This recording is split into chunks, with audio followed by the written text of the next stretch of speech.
కరకరలాడే వేడి వేడి చికెన్ పకోడీ ఎవరికి ఇష్టం ఉండదు చెప్పండి.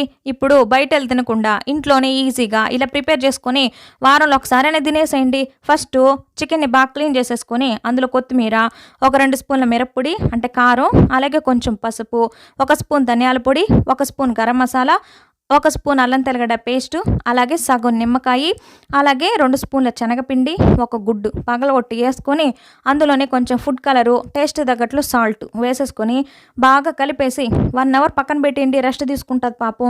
1 అవర్ తర్వాత బాండీలో నూనె బాగా వేడెక్కిన తర్వాత ఈ చికెన్ పీస్‌లన్నీ ఒకదాని తర్వాత ఒకటి వేసేసుకొని బాగా ఎర్రగా ఫ్రై చేసేసుకోండి.